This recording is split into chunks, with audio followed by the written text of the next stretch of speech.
కుటుంబ పెద్ద మరణిస్తే ఆ కుటుంబం వీధిన పడద్దనే తమ సర్కార్ కుటుంబ బీమా తీసుకువచ్చిందన్నారు సీఎం మంత్రులు. బీసీలకు 42% రిజర్వేషన్ల అమలు కోసం అంతా కలిసి పోరాటం చేయాలన్నారు. విద్యా ప్రమాణాలు మెరుగుదల విషయంలో రాజీపడే ప్రసక్తే లేదని అధికారులకు తేల్చి చెప్పారు మంత్రులు.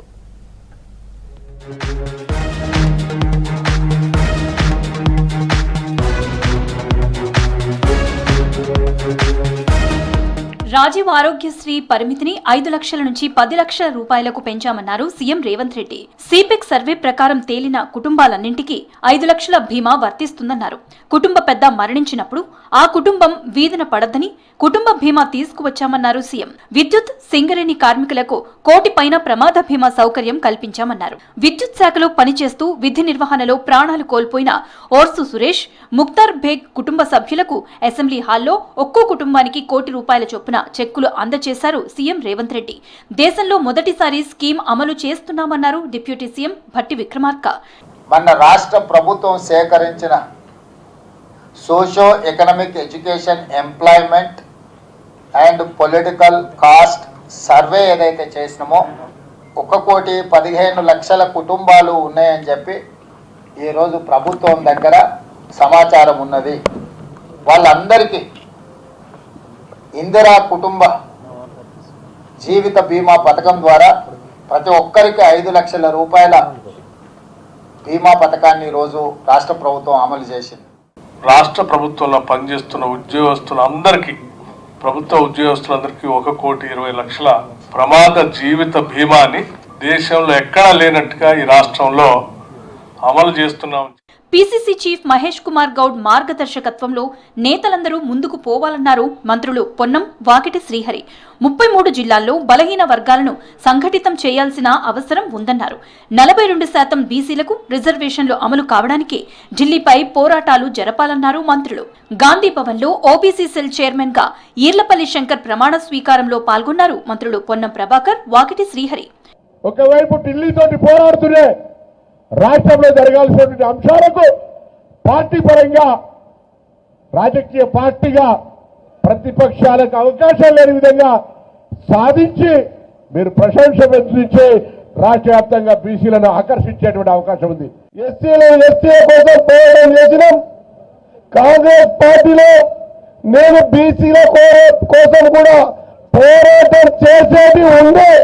నేను కొంత పొరపాటుగా చేసిన ఇక నుంచి ఏ వేదికమైనా సరే బీసీల కోసం కూడా పోరాటం చేస్తా అని చెప్పేసి మన నాయకుడు రాహుల్ గాంధీ గారు అన్నమాట మనం గుర్తుపెట్టుకోవాల్సిన అవసరం ఉంది. బాసరా ట్రిపుల్ విద్యార్థులు ఎంతో ప్రతిభావంతులని, కేవలం ఆవేశంతో ఆందోళనలు చేస్తూ తమ ఉజ్వల భవిష్యత్తును అంధకారం చేసుకోవద్దని హితవు పలికారు మంత్రి జూపల్లి కృష్ణారావు. సమస్యలు ఏవైనా ఉంటే చర్చల ద్వారా పరిష్కరించుకోవాలన్నారు. విద్యార్థుల ప్రయోజనాలను కాపాడేందుకు ప్రభుత్వం సిద్ధంగా ఉందని స్పష్టం చేశారు. క్యాంపస్ లో మౌలిక వసతులు, విద్యా ప్రమాణాల మెరుగుదల విషయంలో రాజీ పడే ప్రసక్తే లేదని అధికారులకు తేల్చి చెప్పారు జూపల్లి. త్వరలోనే క్యాంపస్ లో సాధారణ పరిస్థితులు నెలకొనేలా చర్యలు తీసుకోవాలని, విద్యార్థులకు వారి తల్లిదండ్రులకు భరోసా కల్పించాలని వీసీని ఆదేశించారు. బాసరా ట్రిపుల్ నెలకొన్న పరిస్థితులు, విద్యార్థుల నిరసనలు, తదనంతరం సెలవులు ప్రకటించడం తదితర అంశాలపై ఉమ్మడి ఆదిలాబాద్ జిల్లా ఇన్ఛార్జ్ మంత్రి జూపల్లి కృష్ణారావు హైదరాబాద్ లో ఉన్నత స్థాయి సమీక్ష నిర్వహించారు.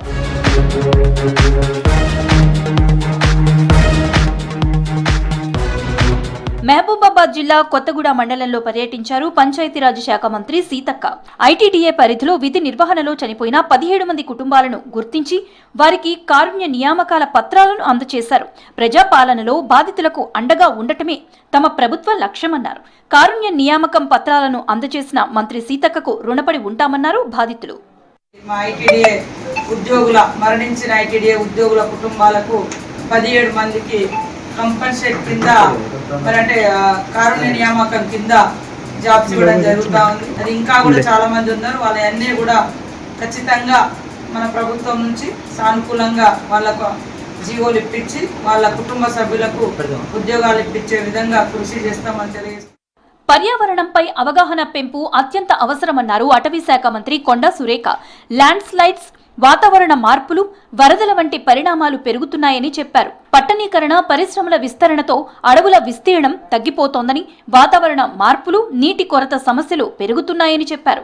రాష్ట్ర ప్రభుత్వం వన మహోత్సవంతో విస్తృతంగా మొక్కలు నాటుతోందని వివరించారు. ప్రతి ఇంటికి ఒక మొక్క, ప్రతి కుటుంబం ఒక చెట్టు పెంచాలని పిలుపునిచ్చారు మంత్రి.